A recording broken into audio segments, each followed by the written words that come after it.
पासदारान इनकलाब का थप्पड़, यहूदी कमांड एंड कंट्रोल सेंटर ज़मीन बोस, ताज़ा तरीन सूरत हाल क्या है? आमिर रज़ा से बात करते हैं। आमिर भाई, इस वक्त क्या सूरत हाल है, हमारे नाज़रीन को बताइए। ये इस वक्त हम बिल्कुल इसी तरह से है जैसे जैसे जैसे ख़बरें आती जाएंगी हम आपको आगाह करते रहेंगे। और मैंने आपसे कुछ देर पहले आपको बताया था कि वज़ारत इत्तेफ़ाक़ के ऊपर जो हमला हुआ है, इसके अलावा भी पासदारान इनकलाब ने ऐलान किया है कि वो तमाम अहदाफ़ को पहले इसराइल फिर उसके बाद जो है अमेरिका, ये कल अब्बास अराग़ची ने कहा था कि हमारे लिए इसराइल फ़र्स्ट दैन अमेरिका है। बिल्कुल। यानी उनके लिए ये है कि पहले इसराइल को जवाब दिया जाएगा, उसके बाद अमेरिका को। और इस वक्त मिडल ईस्ट के अंदर 27 के करीब जो अमरीकी अड्डे हैं उन पर पासदारान इनकलाब ने मिसाइल फेंके हैं। और सबसे बड़ी बात यह है कि तेल अवीव में मौजूद कमांड एंड कंट्रोल सेंटर को तबाह कर दिया गया है। यहूदी यहूदी कमांड एंड कंट्रोल या आप इसी तरह से कह लीजिए यहूदी कमांड एंड कंट्रोल सेंटर को तबाह कर दिया गया है यहाँ, लेकिन वहाँ पर यहूद और नसारा दोनों और हनूद भी, बिल्कुल, ये तीनों मौजूद थे। और इस कमांड एंड कंट्रोल सेंटर को, जो कि एक डिफेंस कम्प्लेक्स के अंदर मौजूद था, एक दिफाई कम्प्लेक्स है जी इनका, इनकी बहुत सारी दिफाई नवीयत की इमारतें जो हैं वहाँ पर मौजूद थी, लेकिन ऐसा पिन एक्यूरेसी के साथ जो है मिसाइल जो है वो गिराया गया है कि कमांड एंड कंट्रोल सेंटर को ही जाकर लगा है। देखिए कतर में भी जो हमला हुआ है वो कमांड एंड कंट्रोल सेंटर पर ही हुआ है। वो इस तरह से नहीं है कि वो ताक कर पासदारान इनकलाब के पास ऐसी ऐसी इन्फॉर्मेशन हैं कि उनको पता है कि मिडल ईस्ट के 27 अड्डों में कहाँ कहाँ कमांड एंड कंट्रोल सेंटर्स बनाए गए हैं। कहीं से 5th फ्लीट को, कहीं से इब्राहिम लिंकन को, कहीं से जराल आर फोर्ड को जो है कुमक और रसद और इंफॉर्मेशन पहुँचाई जा रही है।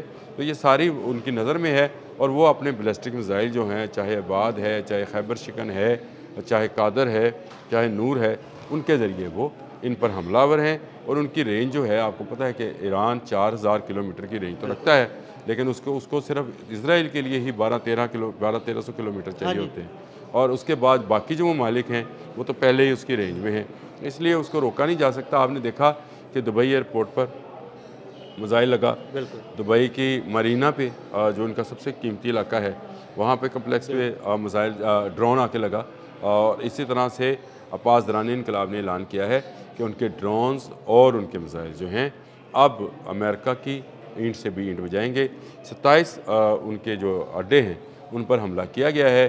कुछ कामयाब हुआ है, कुछ नाकाम हुए होंगे। ये इसी तरह से होता है जंग में, सारे अहदाफ आप हासिल नहीं कर सकते, लेकिन कुछ अहदाफ आप हासिल करना का मकसद ये होता है कि आने वाला जो हमला है वो इसको मज़ीद बेहतर बनाएंगे, मज़ीद नई स्ट्रेटजी के साथ। इन्होंने जो इंटरसेप्टर्स इस्तेमाल किए हैं, तो बुर्ज खलीफा के करीब भी गिरा है। बिल्कुल गिरा है और ये अभी और गिरेंगे। देखें इस वक्त अफरा तफरी है, तमाम जो एयर स्पेस हैं वो बंद कर दिए गए हैं, एयरपोर्ट्स बंद हैं और वो वहाँ से लोग निकल नहीं सकते। खेलों की और स्कूल्स की और यूनिवर्सिटी की सरगर्मियाँ मुअत्तल कर दी गई हैं। इस वक्त खलीज में जंग शुरू है और ये जंग जो है, जिस तरह से पहले मैं इस नतीजा इज़हार करता था कि ईरान पर हमला, पूरे खलीज पर हमला तस्वर होगा, उसकी वजह यह है कहीं से अमेरिका हमला कर रहा होगा और कहीं पर ईरान हमला कर रहा होगा। लेकिन मुझे एक बात की बड़ी अफसोस के साथ ये कहना पड़ता है कि चीन और रूस अभी तक सिर्फ मज़म्मती बयानात की तक मौजूद हैं। ये एक ऐसी सूरत हाल है जिसमें ईरान जो है वो उसको मज़ीद रिएक्ट करने की ज़रूरत है। और वो जो समुद्री अहदाफ़ हैं जो कि लिए बैठा है अमेरिका, अगर उनको निशाना बनाया जाए तो फिर अमेरिका जो है पीछे हटने पर मजबूर होगा। अदरवाइज़ चीन और रशिया के मज़म्मती बयानों से तो अमेरिका वापस जाने वाला नज़र नहीं आता है। जिस तरह से कमांड एंड कंट्रोल सेंटर जो है यहूदियों का, उसको तेल अवीव के अंदर तबाह किया गया है, इसी तरह जो मुख्तलिफ अहदाफ़ हैं अगर वो उसको हासिल करने में ईरान कामयाब होता है। और आज का दिन बहुत अहम है, आज हमारे साथ रहिएगा।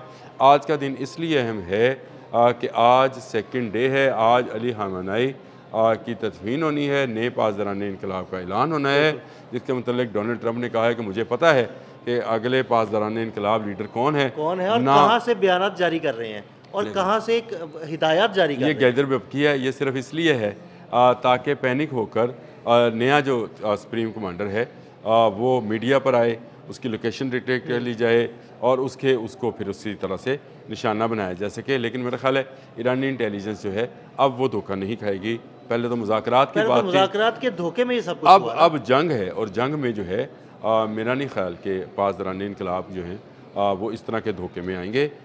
उनका जो नया सुप्रीम कमांडर है वो कोई हो, हसन ख़ामेनी हो, हसन हमीनी हो या मुज्तबा खामनेई हो, कोई भी हो, वो कभी भी इस धोखे में नहीं आएंगे।